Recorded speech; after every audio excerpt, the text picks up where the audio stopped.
నమస్తే. నేను మీ కుప్ప పద్మిని. ఇన్నాళ్ళు మీ సపోర్ట్‌ని నాకందిస్తూ, మీ ప్రేమని నాకందిస్తున్న ప్రతి ఒక్కరికి కృతజ్ఞతలు. ఇప్పుడు చూడబోతున్న ఈ వీడియో కూడా ఖచ్చితంగా మీకు ఉపయోగపడుతుంది. లైక్, షేర్ అండ్ సబ్స్క్రైబ్ చేసి మీ ఇష్టాన్ని అలాగే మీ సపోర్ట్‌ని నాకందించండి. అలాగే ఈ వీడియో పట్ల మీ అభిప్రాయాన్ని కామెంట్ సెక్షన్‌లో కామెంట్ చేసి నాకు తెలియజేయండి. నమస్తే. నమస్తే. Welcome to our channel. నేను పద్మిని. ప్రస్తుతంతో పాటు ప్రముఖ ఆధ్యాత్మికవేత్త, వాస్తు జ్యోతిష పండితులు శేషగిరిరావు గారు ఉన్నారు. మాట్లాడదాం. సార్ నమస్కారం అండి. నమస్తే అండి. బాగున్నారండి? బాగున్నామ్మా.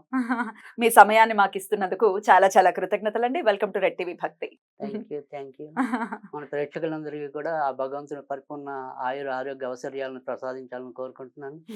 గోచారంతో సంబంధం లేకుండా అందరి జీవితాల్లో కూడా వెలుగులు కావాలని కోరుకుంటున్నాను. మనస్ఫూర్తిగా మేము కూడా అదే కోరుకుంటున్నాం. కాకపోతే గోచార రీత్యా ఉండేటటువంటి ఫలితాలు ఖచ్చితంగా ఉంటాయి. గ్రహచారం ఒక ఒక మేజర్ రోల్ ని ప్లే చేసినప్పటికీ గోచారం కూడా ఆ రోల్ ని ప్లే చేస్తుంది. కాబట్టి నేను మిమ్మల్ని ఇప్పుడు గోచార రీత్యా ద్వాదశ రాశులకి కూడా, అంటే ఇప్పుడున్న గోచార రీత్యా ద్వాదశ రాశులకి ఎట్లాంటి ఫలితాలు రాబోతున్నాయి అనేది అడగదలుచుకున్నానండి.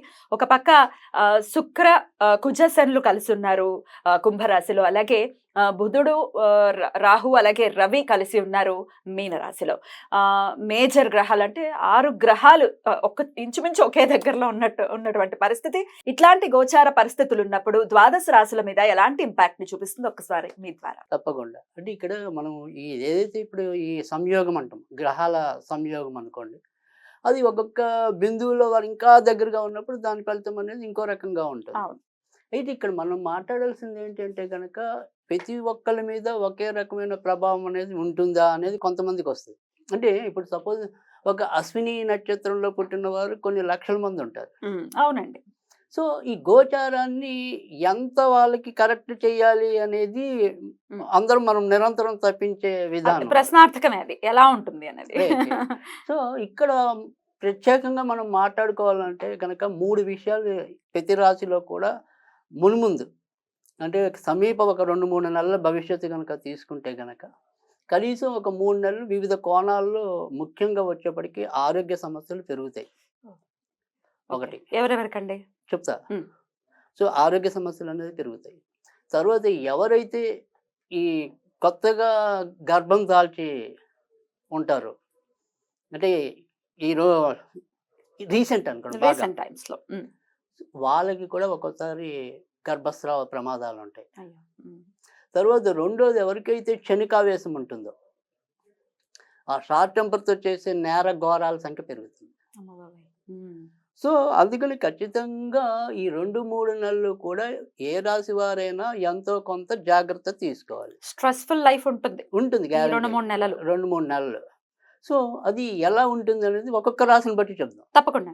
మకర రాశి ఎలా ఉండబోతోందండి? మకర రాశి వారికి, మకర రాశి కూడా ఉన్నంతలో వీళ్ళది కూడా ఎక్కువ శాతం అయితే మంచి ఫలితాలు రాబోతున్నాయి.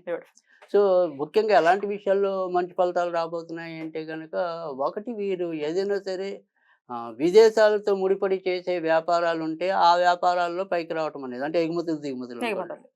సో అలాంటి వాళ్ళకి కూడా మంచి జరుగుతుంది. తర్వాత రెండోది వచ్చేప్పటికి, ఎవరైతే విదేశీ ప్రయాణాల కోసం వేచి ఉన్నారో వాళ్ళకి అది సానుకూలం అవుతుంది. అంటే ఒక రకంగా చెప్పాలంటే విదేశాలతో ముడిపడి ఏది ఉన్నా కానీ అది ఎంతో కొంత వీళ్ళకి ఇప్పుడు సానుకూలం అవుతుంది. అది కూడా అనుకూలం అవుతుంది. అంటే అది ఆ పని అవ్వచ్చు, కానీ దానివల్ల తర్వాత నష్టం ఉండొచ్చు కొన్ని జాతకాలు.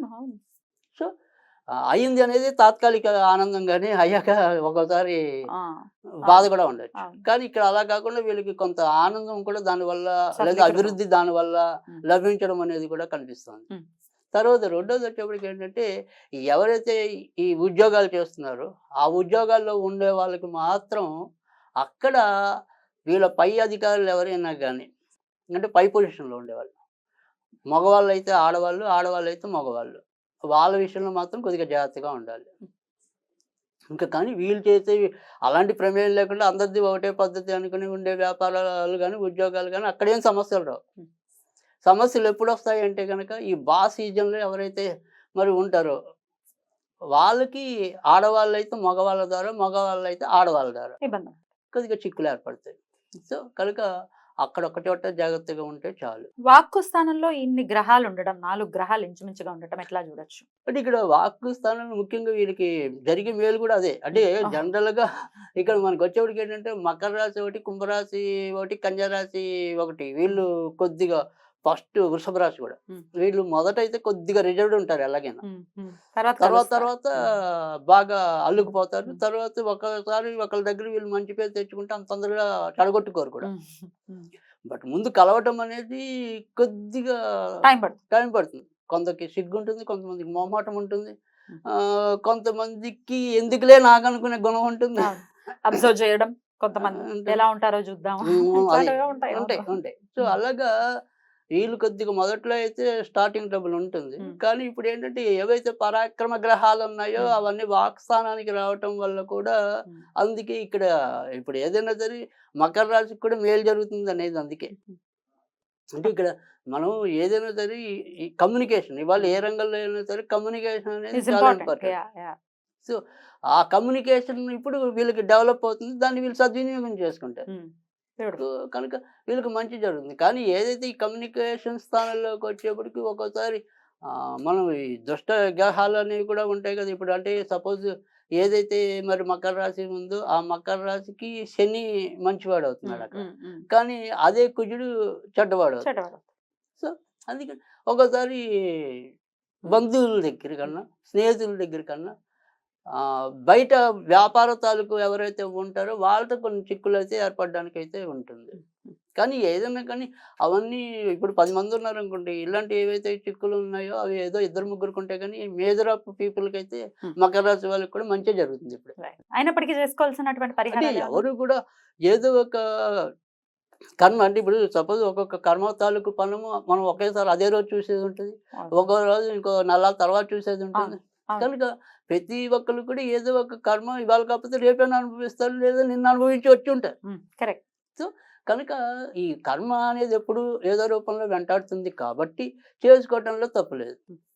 సో అలా చేసుకున్నానికి కూడా మనం ఏమి వాళ్ళ నెత్తిన ఇనుప పత్రాలను పెట్టట్లేదు. సో సాధ్యమైనంత వరకు సూక్ష్మంలో మోక్షం ఏమొస్తుందా అనేది మనం చూస్తున్నాం. సో అలాంటి రెమెడీసే చెప్తూ ఉంటాం. అలా మనం వాళ్ళకి అందుకని దానివల్ల నమ్మి చూడటంలో తప్పు లేదు అనుకునే వాళ్ళు కూడా చాలా మంది ఉంటారు. కరెక్ట్. సో అలా చెప్పాలి అంటే కనుక వీళ్ళు ఇప్పుడు చేసుకోవాల్సినది ఏదైనా ఉంది అంటే కనుక వీళ్ళు కూడా ఎక్కువ శివుణ్ణి ఆరాధించడం వల్లే మేలు జరుగుతుంది. సో శివుణ్ణి వీళ్ళైతే కనుక ఇలా మరి ఇందాక వాళ్ళకైతే మనం దద్దోజనం వేరే వాళ్ళకి చెప్పడం అనేది జరిగింది. అయితే ఇక్కడ వీళ్ళు శివుడి దగ్గరికి వచ్చేప్పటికి ఏంటంటే ఈయనకి కూడా నల్ల ద్రాక్షలే పెట్టవలసి ఉంటుంది. కనుక ఆ నల్ల ద్రాక్షలు దొరికే వాళ్ళు నల్ల ద్రాక్ష దొరకని వాళ్ళు సపోటా. చాలా బ్యూటిఫుల్ గా ఎక్స్ప్లెయిన్ చేశారు. డెఫినెట్ గా ద్వాదశ రాశులకి కూడా ఈ గోచార రీత్యా వచ్చేటటువంటి ఫలితాలు ఎలా ఉంటాయి అనేది తెలియజేశారు.